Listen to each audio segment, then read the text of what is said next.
Oh, oh yeah, I did not know about the croaky thing until the show. Oh. So you didn't know that he was going to go ahead and share that? No. I was like, okay, fine.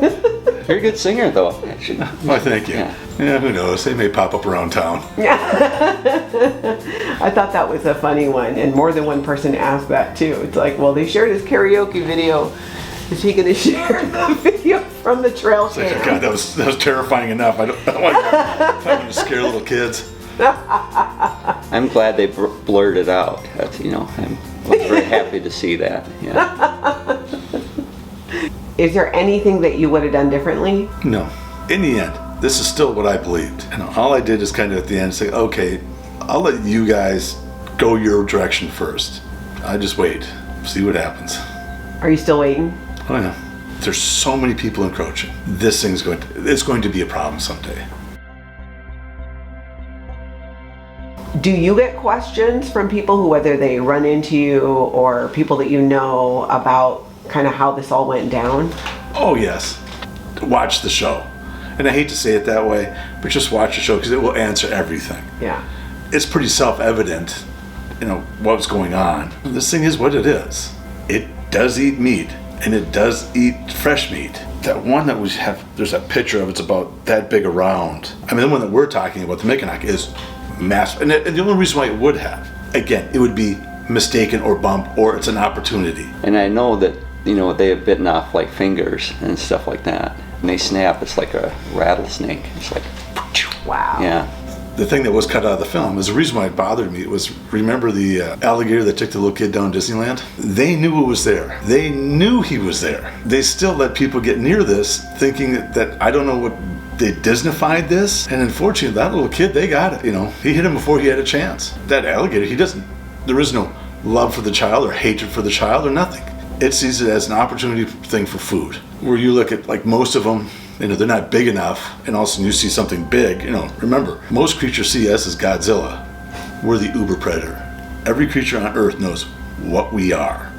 When you're dealing with predator, they don't hate, they don't love. It's just they have to eat. That turtle who flows up, all it's trying to do is eat. If it's your child, that's unfortunate.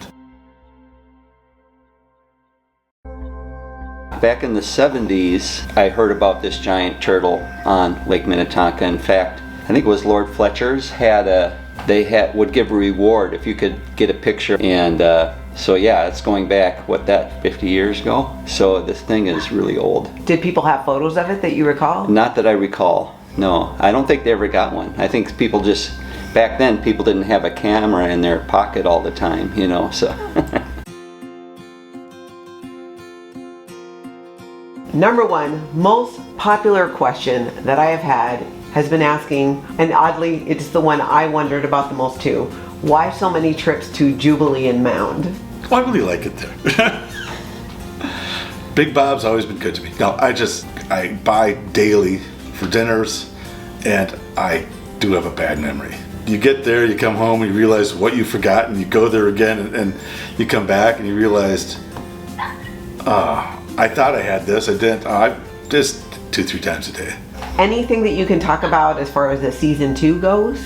I know what's been brought up. They're talking about Snakezilla. Yeah. Mm-hmm. And I think Pete's already shot some footage. Yeah, he's done some. So he's been down there looking for it, I know that. It portrayed the story, and I'm just amazed, how did that happen? Because you'd say, well, what did you see? Well, blah, blah, blah, blah. And it just all came together magically. It's it was pretty cool how that happened. But so would you do it again if you had another opportunity? Yeah, in a heartbeat, yeah.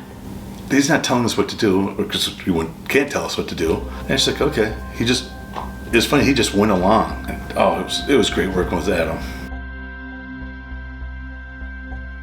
Well, it was the night when we decided to go look for it at night. At one point. That was kind of freaky, because I had this theory that maybe it's in this one part because I saw something. And we went there at night and we found this dead deer on a tree, and that whole thing really freaked me out. That was for sure when I was the scaredest. How about you, Troy? No. You know what you're looking for. I'm not getting in the water. When we're at the bar, and I could see how kind of Pete was going, and I could kind of see, it's like, okay, this is going to be an ambush. No, I don't roll. And it's like, no, this is how I feel. That was an unpleasant experience. Got a little heated. Oh, God. And you know, you're sitting there and you're just like, okay. And he's getting pretty upset. And you're just like, stay calm, stay calm. Don't say something that you're going to regret. And it's not being polite either. You know, he has a right to say his piece. At the time, he didn't want to hear my thing. It's like, okay, that's fine. In the end, you still have an objective you have to get to. I maintain that. And it's like, you know, I don't want to be rude to anybody, but, you know, I'm going this direction. Minnetonka is a really big lake. For many years it was really polluted and you really couldn't see in the water very deep at all. But since the zebra mussel came out and all of a sudden you can kind of see the bottom more, and I think that had an impact. You know, the people are actually seeing things. Having it all put together and having seen it, is there anything that you would want people to take away from that? The world is way more interesting than people think. And there's a lot of stuff out there they don't know about, and to be curious and to go out and look for stuff. That's actually a good response. You can't live life doing that. Yeah. I keep telling my kids, I keep telling all these kids, life is not right there. Life is out there. Go outside. Yeah. You know, I mean, in this area, there's a mountain lion. And I forgot about that. And I mean, there's people with pictures, and it's like right around here. Oh, it's been in our yard a couple times. Yeah. Look at life. You know, you're trying to get the kids away from the TV, people away from the TV, or go out and look at life. Life's great. Beautiful colors, great flowers outside. So there's a couple bugs, a couple ticks, big deal, keep moving.